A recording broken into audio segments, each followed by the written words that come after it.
Tu regardes cette vidéo en ce moment. Et ce n'est pas un hasard. Ce n'est pas l'algorithme, ce n'est pas la chance, ce n'est pas parce que tu n'avais rien d'autre à faire. Tu regardes cette vidéo parce qu'une partie de toi, une partie profonde, silencieuse, presque inavouable, sait que quelque chose se prépare dans ta vie. Quelque chose que tu ne sais pas encore nommer, quelque chose que tu sens sans pouvoir l'expliquer aux autres. Et cette partie de toi, elle a raison. Tu t'es peut-être réveillé ce matin avec ce poids sur la poitrine, ce sentiment que tu es censé faire quelque chose, être quelque chose. Mais quoi? Pour qui? Par où commencer? Et surtout, est-ce que Dieu t'entend encore?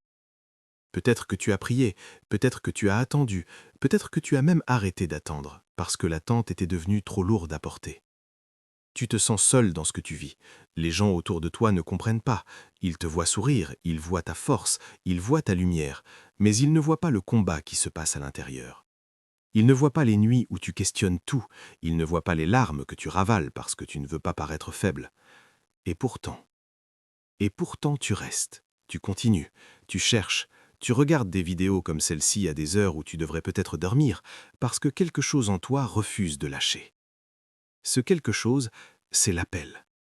Et aujourd'hui, je vais te parler de toi, de qui tu es vraiment, de pourquoi ta vie ressemble à ce qu'elle ressemble en ce moment, et de ce que Dieu, oui, Dieu lui-même, a déposé en toi bien avant que tu naisses. Cette vidéo a été créée pour toi, pas pour les masses, pas pour ceux qui ont déjà tout compris, pour toi. Toi qui te sens différent, à part, incompris, et pourtant profondément attiré par quelque chose de plus grand que toi. Alors avant qu'on commence, abonne-toi. Clique sur ce bouton maintenant, pas plus tard, maintenant. Parce que ce que tu vas entendre dans les prochaines minutes, tu vas vouloir y revenir, tu vas vouloir le partager, tu vas vouloir le retrouver dans 6 mois quand tu seras passé à un autre niveau de ta vie et que tu regarderas en arrière en disant « c'est cette vidéo qui a tout changé ». Abonne-toi, active la cloche et écris « Je suis prêt » dans les commentaires right now. Écris-le. Parce que cette déclaration, elle n'est pas pour moi, elle est pour toi, elle est pour Dieu, elle est pour l'univers qui t'écoute en ce moment. Écris « Je suis prêt » et regardons ça ensemble. Laisse-moi te décrire quelque chose. Tu as grandi avec cette impression que tu n'appartenais pas tout à fait. Pas à ta famille, pas à ton groupe d'amis, pas à ton quartier, pas à cette version du monde que tout le monde semble accepter si facilement. Tout le monde courait après les mêmes choses, l'argent, la popularité, l'approbation, et toi tu regardais ça et tu te disais « mais pourquoi? Est-ce vraiment tout ce qu'il y a ?» Tu posais des questions que les autres ne posaient pas. Tu ressentais des choses que les autres ne semblaient pas ressentir. Tu voyais des connexions, des profondeurs, des significations là où les autres ne voyaient que la surface. Et pendant longtemps, peut-être encore maintenant, tu t'es demandé si quelque chose clochait chez toi. Peut-être que tu t'es forcé à rentrer dans le moule. Tu as appris à jouer le jeu, à sourire quand il fallait sourire, à parler de sujets superficiels pour ne pas faire peur aux gens, à cacher cette profondeur qui débordait en toi parce que quand tu l'exprimais, les gens te regardaient d'un air bizarre, ou changeaient de sujet, ou riaient nerveusement. Et tu t'es dit « je vais garder ça pour moi ». Alors tu portais tout en secret. Ta foi, tes questionnements, tes visions, tes rêves, pas les rêves de carrière, les vrais rêves, ceux de la nuit, ceux qui te laissent avec ce sentiment étrange et puissant au réveil. Tu portais tout ça seul. Et ça pesait énormément. Mais voilà ce que personne ne t'a dit clairement, franchement, sans fioriture. Ce que tu as toujours vécu comme un défaut est en réalité ta marque. Les élus de Dieu, les vraiment appelés, pas ceux qui le disent juste avec leurs lèvres, ont toujours eu ce profil. Regarde Joseph dans la Bible, rejeté par ses propres frères, vendu comme esclave, mis en prison pour une chose qu'il n'avait pas faite. Est-ce que ça ressemble à la vie d'un homme favorisé de Dieu? De l'extérieur, absolument pas. Et pourtant, chaque étape de sa descente était une préparation pour son ascension. Regarde David, choisi par Dieu pour être roi alors qu'il était encore berger. Ses propres frères ne croyaient pas en lui. Son propre père ne l'avait même pas présenté quand le prophète était venu pour choisir le futur roi. Samuel a dû insister. « Est-ce que tu as d'autres fils ?» Et là, à contre-cœur, son père a dit « Il y a encore le plus jeune, il est au champ avec les brebis. » Le plus jeune, celui qu'on avait oublié d'appeler, celui qu'on n'avait pas jugé digne d'être présenté. C'est lui que Dieu a choisi. Regarde Moïse, bègle, fugitif, passé 40 ans dans le désert à garder des moutons après avoir fui l'Égypte. Quand Dieu lui parle du buisson ardent et lui dit « Va, que t'envoie », Moïse dit « Mais qui suis-je moi pour aller vers Pharaon ?» Il ne se sentait pas à la hauteur, il ne se sentait pas le bon candidat. Il ne comprenait pas pourquoi Dieu l'avait choisi lui. Est-ce que ça te rappelle quelque chose? Tu regardes ta vie, tu regardes tes imperfections, tes erreurs, tes blessures, tes doutes, et tu te demandes comment Dieu pourrait utiliser quelqu'un comme toi. Et c'est exactement là que tu te trompes. Dieu ne cherche pas la perfection, il cherche la disponibilité. Il ne cherche pas quelqu'un qui a tout compris, il cherche quelqu'un qui est prêt à être guidé. Et ce sentiment que tu as toujours eu d'être différent, ce n'est pas une malédiction, c'est une distinction. C'est Dieu qui a posé en toi quelque chose que la plupart des gens ne portent pas. Une sensibilité spirituelle, une profondeur d'âme, une capacité à entendre ce que les autres n'entendent pas. Tu n'es pas brisé, tu es en formation. Mais il y a quelque chose que tu dois comprendre avant d'aller plus loin, parce que si tu ne comprends pas ça, tu vas continuer à interpréter les signaux de travers. Et ce quelque chose, c'est le sujet de notre prochaine section. Mais avant, écris dans les commentaires « Je suis différent et c'est ma force ». Pas pour moi, pour toi, pour ancrer ce que tu viens d'entendre dans ton esprit et dans ton cœur. Écris-le et on continue. Le silence n'est pas la fin. Le silence est le couloir qui mène à la salle du trône. Alors si tu traverses ce silence en ce moment, voici ce que je te demande de faire. Ne fuis pas ce silence, ne le remplis pas frénétiquement avec du bruit, du divertissement, de l'activité. Apprends à t'asseoir dedans.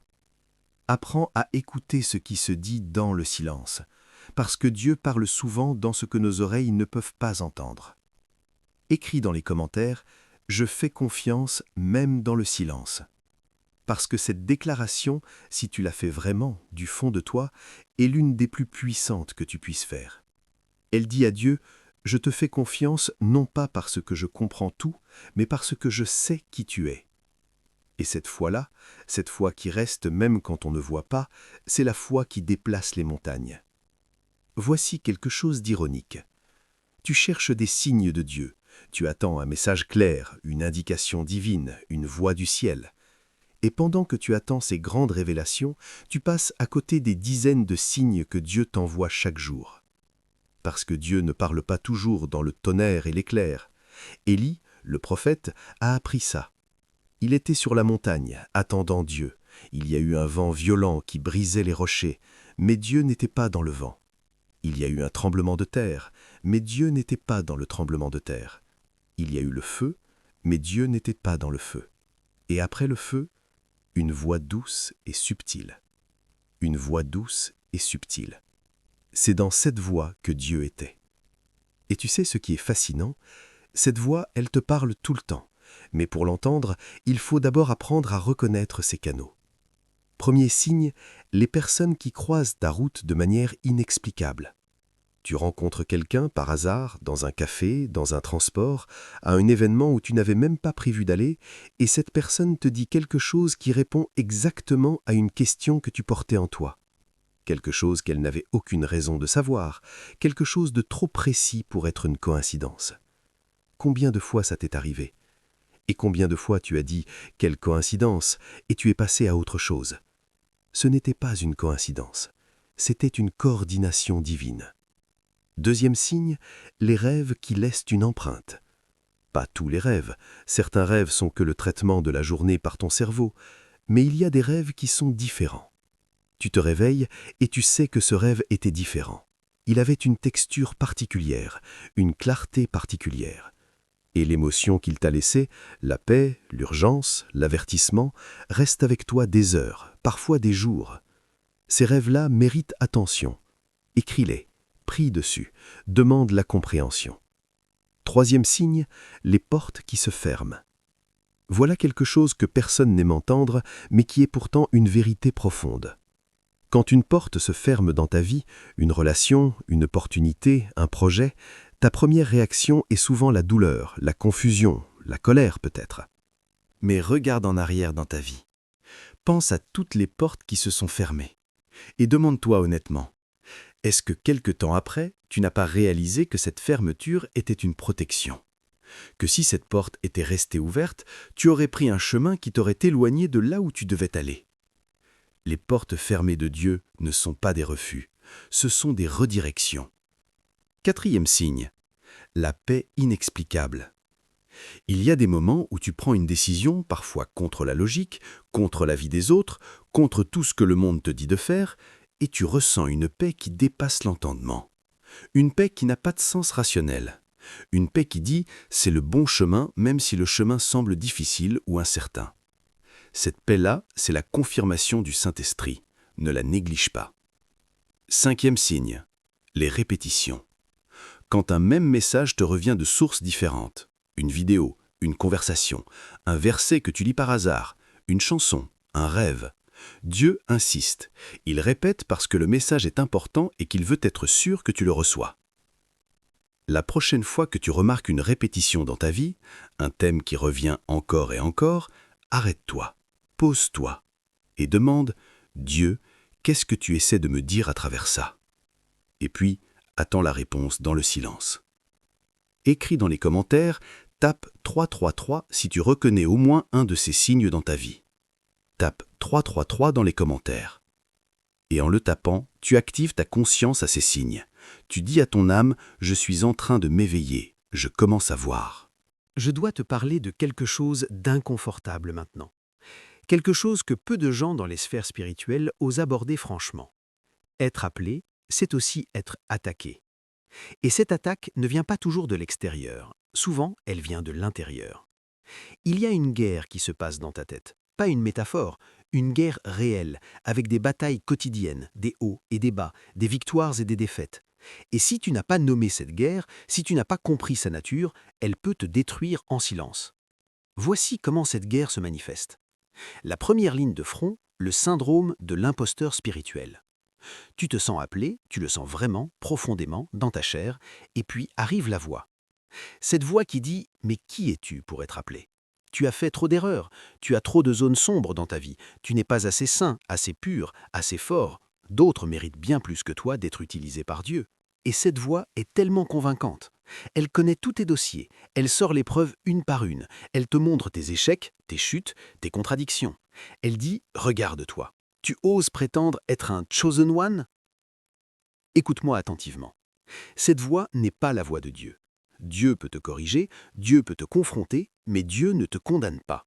Il y a une différence entre la conviction du Saint-Esprit, qui est précise, aimante, constructive, qui pointe vers la solution, et la condamnation de l'ennemi, qui est générale, accablante, paralysante, qui ne pointe que vers ta honte. La conviction dit « Tu as fait quelque chose de mal, voici comment te relever ». La condamnation dit « Tu es mauvais, point, tu ne vaux rien, abandonne ». Apprends à distinguer ces deux voix, parce que ta réponse à chacune d'elles change tout. La deuxième ligne de front, la peur du regard des autres. Tu sais que tu es appelé à quelque chose de plus grand, tu le sais. Mais sortir de ta zone de confort, commencer à incarner cet appel, à en parler, à le vivre, ça veut dire s'exposer. Et s'exposer, ça fait peur. Et si les gens rient ? Et si ta famille pense que tu es devenu fanatique ? Et si tes amis s'éloignent parce qu'ils ne comprennent pas ce chemin ? Et si tu échoues publiquement et que tout le monde te voit tomber ? Ces peurs sont réelles. Je ne vais pas te dire de les ignorer, mais je vais te dire qu'elles ont un nom, et que nommer une peur, c'est déjà la dépouiller d'une partie de son pouvoir. Ce que tu vis s'appelle la peur de la visibilité, et presque tous ceux qui ont été appelés à quelque chose de grand l'ont traversé. Moïse l'a traversé quand il a dit « Je ne suis pas éloquent ». Gédéon l'a traversé quand il a dit « Ma tribu est la plus faible et je suis le moindre de ma famille ». Jérémie l'a traversé quand il a dit « Je ne sais pas parler car je suis un enfant ».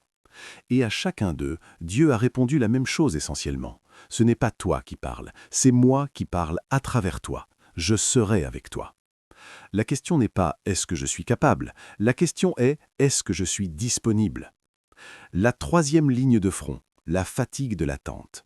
Il y a une vérité que peu de gens te diront sur le chemin du Chosen One. L'attente est longue, souvent plus longue qu'on ne l'imaginait. Et dans cette attente, il y a un danger réel, la lassitude, l'épuisement. La tentation de dire « j'ai attendu trop longtemps, peut-être que je me suis trompé, peut-être que tout ça n'était qu'une illusion ». Joseph a attendu 13 ans entre la vision de ses rêves et son accomplissement. Abraham a attendu 25 ans avant que la promesse s'accomplisse. Jésus lui-même a passé 30 ans dans l'obscurité avant 3 ans de ministère public. Le timing de Dieu n'est pas le nôtre, et souvent, ce qui semble être une éternité pour nous est un clin d'œil dans son calendrier. Tiens bon, l'attente n'est pas une erreur, l'attente est une partie intégrante de la préparation. Écris dans les commentaires, écris guerre si tu mènes ce combat en ce moment. Tape guerre dans les commentaires, et en le faisant, tu n'es plus seul dans ton combat. Tu rejoins une armée silencieuse de millions de personnes qui mènent la même bataille et qui refusent de capituler. Je veux te parler de quelque chose que la culture spirituelle populaire évite souvent, parce que ce n'est pas ce que les gens veulent entendre. Mais ce que je vais te dire est peut-être l'une des vérités les plus libératrices que tu entendras aujourd'hui. Ta souffrance n'est pas un accident, elle est une école. Pas toutes les souffrances, je ne vais pas dire que chaque douleur que tu as vécue était voulue par Dieu dans le sens où il l'aurait causée, mais je vais te dire que dans la main de Dieu, rien ne se perd. Même ce qui était supposé te détruire peut être transformé en formation. Il y a un mot en hébreu que j'aime beaucoup, tsara. Il signifie à la fois détresse et contraction, comme les douleurs de l'accouchement, la pression qui précède la naissance, et c'est exactement ce que représente la souffrance dans le chemin du Chosen One, une contraction qui précède quelque chose de nouveau. Quand tu as été trahi, tu as appris ce que valait la loyauté. Quand tu as été rejeté, tu as appris à ne plus chercher ton identité dans le regard des autres. Quand tu as tout perdu, tu as appris que rien d'externe ne peut définir ta valeur. Quand tu as été humilié, tu as appris l'humilité, pas comme une faiblesse, mais comme une force. Toutes ces leçons, tu ne pouvais pas les apprendre dans un livre, tu ne pouvais pas les comprendre dans une salle de classe. Elles ne pouvaient entrer dans ta chair que par l'expérience. Et maintenant, elles sont en toi. Elles font partie de toi. Elles sont ta profondeur. Laisse-moi te donner un exemple concret. Le roi David, avant d'être roi, a passé des années à fuir Saül dans des grottes et des déserts, des années à vivre comme un fugitif, des années à ne pas comprendre pourquoi Dieu lui avait donné une promesse de royauté et ne semblait pas la tenir. Et c'est précisément durant ces années dans les grottes que David a écrit certains des psaumes les plus profonds, les plus universels, les plus puissants qui existent. « Mon Dieu, pourquoi m'as-tu abandonné ?» Ce n'est pas un roi sur son trône qui a écrit ça. C'est un fugitif dans une grotte, seul, incompris, attendant une promesse qui semblait morte. Et cette authenticité, cette profondeur issue de la souffrance, est ce qui a rendu ces mots immortels. 3000 ans plus tard, des millions de personnes dans le monde entier lisent ces mots et se disent « Il comprend ce que je vis ». Ta souffrance ne te rend pas moins qualifié pour l'appel, elle te rend plus qualifié. Parce que les personnes que tu es censé toucher, celles à qui ton message, ta vie, ta présence est destinée, elles portent des souffrances réelles, et elles ne peuvent être touchées que par quelqu'un qui a traversé lui-même quelque chose de réel, pas quelqu'un qui leur parle de la vie depuis un piédestal de perfection, quelqu'un qui peut dire « je sais ce que c'est, j'y suis passé, et je suis encore debout ». C'est cette authenticité-là qui change des vies. C'est cette authenticité-là que Dieu prépare en toi. Alors, regarde en arrière dans ta vie. Regarde les moments les plus douloureux. Et au lieu de te demander « pourquoi m'est-il arrivé ça ?», demande-toi « qu'est-ce que cette douleur a déposé en moi ?» Quelle sagesse, quelle force, quelle compassion est née de cette traversée? Tu pourrais être surpris par les réponses. Et maintenant, je veux que tu fasses quelque chose d'important. Écris dans les commentaires, tape « Je transforme » pour activer la grâce de transformation sur ta douleur. Tape « Je transforme » dans les commentaires, parce que cette déclaration active quelque chose. Elle dit « Je refuse de laisser cette douleur être juste de la douleur. Je la rends à Dieu pour qu'il la transforme en carburant, en sagesse, en purpose. » Tape « Je transforme » et regardons ensemble la suite. Il y a un moment précis, dans la vie de chaque personne appelée, il y a un moment charnière, un déclic, à partir duquel plus rien ne redevient comme avant. Ce n'est pas toujours un moment spectaculaire. En fait, le plus souvent, c'est un moment très ordinaire, très intime, très silencieux. Un moment que les autres autour de toi ne remarquent même pas. C'est peut-être un soir à 3 heures du matin, à genoux sur le sol de ta chambre, en larmes, à bout de force, et tu dis pour la première fois avec une vraie sincérité « Je ne peux plus porter ça seul. Je te rends tout. Je ne comprends pas, je ne vois pas, mais je lâche prise et je te fais confiance. » C'est peut-être en lisant un verset que tu as lu 100 fois auparavant et pour la première fois, il entre. Il ne passe plus par tes yeux pour aller dans ta mémoire, il descend dans tes tripes, dans ta chair, et quelque chose en toi dit « c'est pour moi, ce verset a été écrit pour moi en ce moment ». C'est peut-être une conversation avec quelqu'un, un étranger parfois, qui dit quelque chose de si précis, de si juste, de si au cœur de ce que tu portes, que tu te dis « cette personne ne pouvait pas savoir ça, c'était un messager ». Ces moments de déclic ont une caractéristique commune. Ils marquent le passage d'une foi de tête à une foi de cœur, de savoir que Dieu existe à expérimenter sa présence, de croire par tradition ou habitude à croire par expérience personnelle, intime, irréfutable. Et une fois que ce passage a eu lieu, tu ne peux plus prétendre que tu ne sais pas, tu ne peux plus remettre ça à plus tard, tu ne peux plus jouer à faire semblant. Quelque chose s'est éveillé en toi, et ce quelque chose ne se rendormira plus. Maintenant, voici ce que je veux te dire sur ce moment de déclic. Il peut se produire maintenant, en regardant cette vidéo. Je ne dis pas ça pour me valoriser, je le dis parce que je crois profondément que les personnes qui regardent cette vidéo ne sont pas là par hasard. Et pour certains d'entre vous, ce moment de bascule, est sur le point d'arriver. Peut-être que tu t'es assis devant ton écran avec un poids de doute, de lassitude, de questionnement, et peut-être que quelque chose dans ce que tu entends aujourd'hui résonne d'une manière que tu n'arrives pas complètement à expliquer. C'est le déclic qui frappe à ta porte. Et la question est, vas-tu ouvrir ? Parce que le déclic ne s'impose jamais. Il frappe, il attend, il respecte ta liberté. Et si tu ouvres la porte, si tu dis oui, vraiment oui, pas juste des lèvres mais du fond de toi, alors commence quelque chose que rien ne pourra arrêter. Pas les circonstances, pas les gens, pas tes doutes, pas tes erreurs passées, rien. Parce que quand Dieu commence quelque chose dans quelqu'un, il le mène jusqu'au bout. Celui qui a commencé en vous cette bonne œuvre la poursuivra jusqu'à son achèvement. C'est une promesse ferme, inconditionnelle, qui ne dépend pas de ta performance, mais de sa fidélité. Et sa fidélité est absolue. Alors, pour marquer ce moment, pour dire oui à ce déclic qui frappe à ta porte, je veux que tu fasses quelque chose de simple mais de puissant. Écris dans les commentaires, écris 777 pour briser le sceau et activer ton déclic. Tape 777 dans les commentaires. 777, le chiffre de la plénitude divine. Et en l'écrivant, tu poses un jalon spirituel. Tu dis en ce jour, en ce moment, j'ai dit oui. Tape 777 et continuons. Voici une question que tu t'es probablement posée des dizaines de fois. Qu'est-ce que Dieu veut de moi ? Et souvent, quand on pose cette question, on imagine une réponse complexe, grandiose, mystérieuse, un plan divin en 50 étapes, une mission codée dans un texte sacré, une révélation spectaculaire. Mais voici ce que j'ai appris et ce que tu dois entendre aujourd'hui. Ce que Dieu attend de toi maintenant est souvent beaucoup plus simple que ce que tu imagines. Il ne commence pas par te demander de changer le monde, il commence par te demander de changer ta chambre.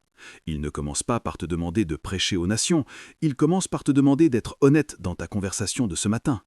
Il ne commence pas par de grandes choses, il commence par la fidélité dans les petites choses. Celui qui est fidèle dans les petites choses sera aussi fidèle dans les grandes. Voilà le principe fondamental. Mais il y a des choses spécifiques que Dieu attend de toi en ce moment précis de ta vie. Et je vais te les dire directement. Premièrement, il attend que tu te réconcilies avec ton passé. Tant que tu portes de la honte, de la colère, du ressentiment envers ce que tu as vécu ou ce que tu as fait, tu es partiellement bloqué.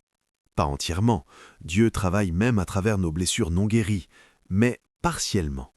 Et la guérison de ces zones-là te donnera accès à des niveaux de sa présence et de sa puissance que tu n'as pas encore expérimentés. La réconciliation avec ton passé ne signifie pas nier la douleur, elle ne signifie pas que ce qui t'a été fait était acceptable, elle signifie décider de ne plus laisser ce passé définir ton présent et bloquer ton avenir. C'est un choix, et c'est souvent le choix le plus difficile qu'une personne appelée doit faire. Deuxièmement, il attend que tu renoues avec lui dans la quotidienneté. Pas juste dans les moments de crise, pas juste quand tu as besoin de quelque chose, mais dans l'ordinaire de ta journée, dans ton café du matin, dans ton trajet, dans ces 5 minutes avant de t'endormir. La relation avec Dieu se construit dans les petits moments quotidiens autant que dans les grandes heures de prière. Et si tu n'as pas cultivé cette présence dans l'ordinaire, les grandes heures de prière risquent de ressembler à des conversations avec un étranger, quelqu'un que tu appelles en urgence, mais que tu ne connais pas vraiment. Troisièmement, il attend que tu serves avec ce que tu as, là où tu es. Tu attends peut-être d'avoir atteint un certain niveau spirituel avant de commencer. Tu te dis, quand j'aurai guéri de ça, quand j'aurai compris ça, quand j'aurai plus de foi, quand j'aurai plus de ressources. Mais Dieu dit, commence maintenant, avec ce que tu as, là où tu es. Jésus a nourri 5000 personnes avec 5 pains et 2 poissons. Ce que l'enfant a remis était dérisoire face aux besoins, mais il l'a remis. Et dans les mains de Dieu, le dérisoire est devenu l'abondant. Remets-lui ce que tu as, même si ça te semble peu, même si ça te semble insuffisant. Dans ses mains, l'insuffisant devient plus que suffisant. Quatrièmement, il attend que tu prennes soin de toi. Ton corps est un temple, ton mental est un outil, ton âme est le lieu de sa présence. Prendre soin de toi, dormir suffisamment, manger bien, faire du sport, te reposer, prendre du temps pour toi, ce n'est pas de l'égoïsme spirituel, c'est de la gestion responsable de ce que Dieu t'a confié. Tu ne peux pas servir à vide, tu ne peux pas donner ce que tu n'as pas. Les missionnaires les plus efficaces dans l'histoire n'étaient pas ceux qui se sacrifiaient jusqu'à l'épuisement total, c'étaient ceux qui avaient appris à se ressourcer régulièrement. Écris dans les commentaires, tape « Oui Seigneur » pour accepter ces 4 appels divins dans ta vie. Tape « Oui Seigneur » dans les commentaires. Et en le tapant, tu poses un acte d'engagement.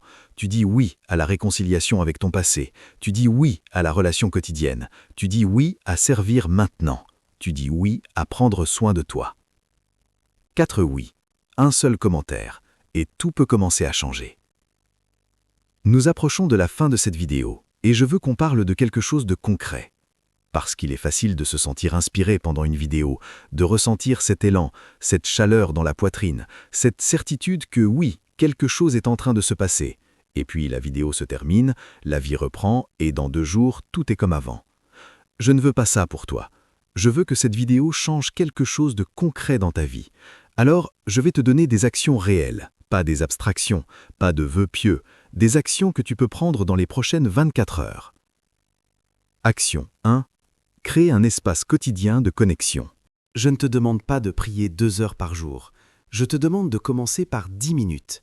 10 minutes chaque matin, avant de regarder ton téléphone, avant de vérifier tes messages, avant de plonger dans le flux du monde. 10 minutes, assis, en silence, dans la présence de Dieu. Tu peux parler, tu peux écouter, tu peux juste être là. Mais ces 10 minutes, si tu les tiens, si tu les rends sacrées, vont transformer ta journée. Et avec le temps, elles vont transformer ta vie. Action 2. Commence un journal spirituel. Prends un carnet, physique, pas une application, et commence à noter.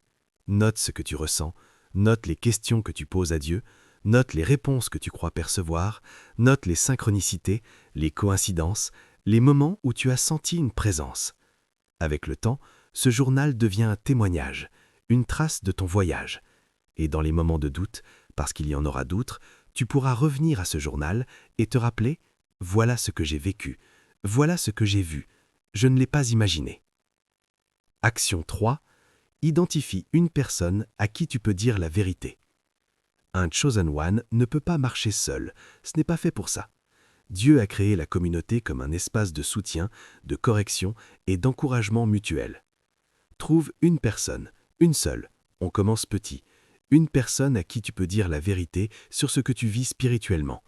Quelqu'un qui ne te jugera pas, quelqu'un qui peut prier avec toi, quelqu'un qui peut te tenir responsable. Si tu n'as pas cette personne dans ta vie en ce moment, commence à prier pour qu'elle arrive. Et en attendant, cette communauté ici, dans les commentaires, peut être ce premier espace de vérité. Action 4. Fais un acte de foi concret cette semaine. Un acte de foi, c'est un acte que tu ne ferais pas si tu ne croyais pas que Dieu est avec toi. C'est une décision qui demande du courage, une conversation que tu repousses depuis trop longtemps, un pas dans une direction que tu sens juste mais qui fait peur. Un acte de foi concret, pas spirituellement abstrait, quelque chose de réel, d'ancré dans ta vie quotidienne. Parce que la foi sans acte est morte, et les actes de foi, aussi petits soient-ils, Envoie un signal clair à Dieu et à l'univers. Je crois et je le prouve par mes actions. Action 5. Reviens à cette vidéo. Dans une semaine, dans un mois, reviens. Écoute ce que tu entends différemment. Vois ce qui a changé en toi. Note ce qui résonne maintenant et ne résonnait pas avant. Les grands enseignements ne se reçoivent pas en une fois. Ils se révèlent en couches. Et à mesure que tu grandis, tu vas continuer à trouver de nouvelles profondeurs dans ce que tu as entendu aujourd'hui. Écris dans les commentaires « Tape « Je reçois » pour accepter ces 5 actions dans ta vie. Tape « Je reçois » dans les commentaires. Et en le faisant, tu ne fais pas qu'écrire un mot. Tu t'engages, tu te rends accountable.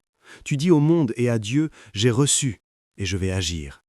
Tape « Je reçois » et allons ensemble vers la conclusion. Nous sommes arrivés au moment le plus important de cette vidéo. Pas le plus spectaculaire, le plus important.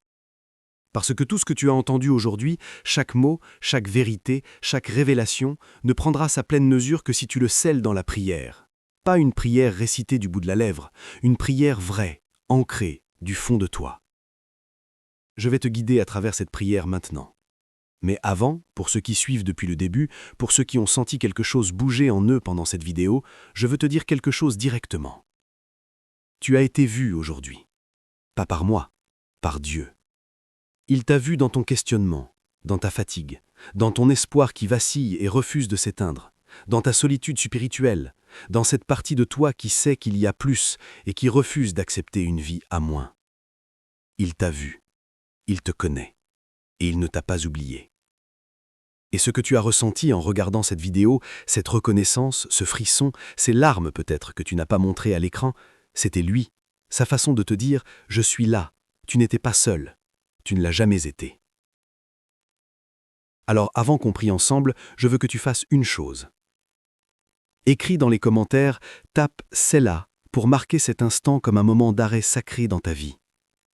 Selah, un mot hébreu des psaumes. Son sens exact est débattu par les érudits, mais l'interprétation la plus courante est « arrête-toi et réfléchis ». Un moment de pause dans la musique, un espace de contemplation intentionnelle. Tape « Selah » dans les commentaires, parce qu'en ce moment, avant cette prière, tu mérites un espace pour t'arrêter et reconnaître ce qui vient de se passer en toi. Partage cette vidéo avec une personne, juste une. Une personne dans ta vie qui, en ce moment, a besoin d'entendre ce message. Quelqu'un qui se bat, quelqu'un qui doute, quelqu'un qui cherche. Tu n'as pas besoin de dire grand-chose. Envoie-lui juste le lien et laisse Dieu faire le reste. Parce que peut-être que cette vidéo a été créée pour toi. Et peut-être que pour toi, une partie de répondre à cet appel, c'est de le transmettre. Partage, maintenant, avant de continuer à scroller. Et pour ceux qui veulent aller plus loin, pour ceux qui ont senti que cette vidéo n'était que le début, que quelque chose vient de s'ouvrir et qu'ils veulent creuser plus profond, je prépare du contenu qui va dans cette direction. Des méditations, des enseignements, des prières guidées, des conversations profondes sur le chemin du Chosen One. Abonne-toi si ce n'est pas déjà fait, laisse ton commentaire et continue à te battre pour cette relation avec Dieu. Parce que tu n'as pas regardé cette vidéo par hasard. Tu es vu, tu es connu, tu es choisi. Et le meilleur est encore devant toi. À très bientôt.